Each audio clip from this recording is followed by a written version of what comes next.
ایک مرتبہ حضرت ابوبکر صدیق رضی اللہ تعالیٰ عنہ پیارے پیغمبر سے اجازت لے کر کے حبشہ کی طرف ہجرت کرنے کے لیے جا رہے ہیں، تو راستے میں ابن دغنہ ملتا ہے۔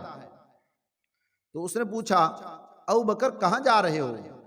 کہنے لگے میں ہجرت کر کے مکہ چھوڑ کر، یہاں کافر لوگ تنگ کرتے ہیں۔ تو ابن دغنہ کہنے لگا آپ جیسے آدمی کو مکہ سے نہیں نکالا جا سکتا، ابوبکر چلو میرے ساتھ، میں تجھے امان دیتا ہوں، میری امان میں مکہ میں چلو۔ تو ابن دغنہ آیا، آ کر کے ابوبکر صدیق کو ساتھ لاتا ہے اور اعلان کرتا ہے کہ مکے والو، حضرت ابوبکر صدیق کو کوئی کچھ نہ کہے، یہ میری امان میں مکہ میں آئے ہیں۔ حضرت ابوبکر صدیق نے اپنے گھر میں چھوٹی سی ایک مسجد بنائی ہوئی ہے، وہاں کھڑے ہو کر کے اللہ کے سامنے نفل ادا کرتے ہیں، قرآن کی تلاوت با آواز بلند کرتے ہیں، تو ساتھ روتے ہیں۔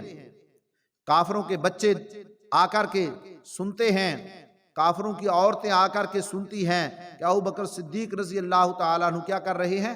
قرآن کی تلاوت فرما رہے ہیں۔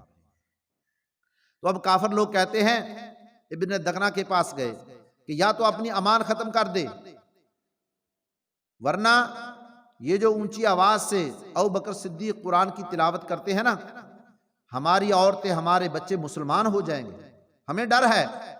کہنے لگے اچھا۔ ابن دغنہ ابوبکر صدیق کے پاس آتا ہے، کہنے لگا یا میں اپنی امان ختم کرتا ہوں یا آپ آہستہ قرآن پڑھا کریں۔ حضرت ابوبکر صدیق رضی اللہ عنہ فرماتے ہیں نہیں، قرآن تو میں نے بلند آواز سے پڑھنا ہے، قرآن تو میں نے بلند آواز سے ہی پڑھنا ہے، اگر تو اپنی امان ختم کرنا چاہتا ہے ختم کر لے۔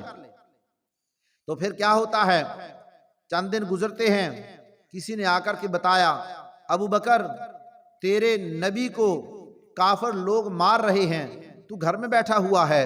حضرت ابوبکر صدیق کو جب پتہ چلا تو دوڑتے ہوئے گئے اور جا کر کے پیارے نبی صلی اللہ علیہ وسلم کو چھڑایا اور فرمایا اتقتلون رجلا ان یقول ربی اللہ، لوگو تم ایک آدمی کو قتل کر رہے ہو، کیوں اس کو مارنے کے در پہ ہو رہے ہو، جو یہ صرف کہتا ہے کہ ربی اللہ، اس کا یہی قصور ہے کہ میرا نبی یہ بات کہتا ہے کہ ربی اللہ، میرا رب اللہ ہے۔ تو ابوبکر صدیق نے پیارے پیغمبر صلی اللہ علیہ وسلم کو جا کر کے چھڑایا، لیکن وہ کافروں نے پیارے نبی کو تو چھوڑ دیا، لیکن ابوبکر صدیق کو مارنا شروع کر دیا، اتنا مارا کہ آپ بے ہوش ہو گئے۔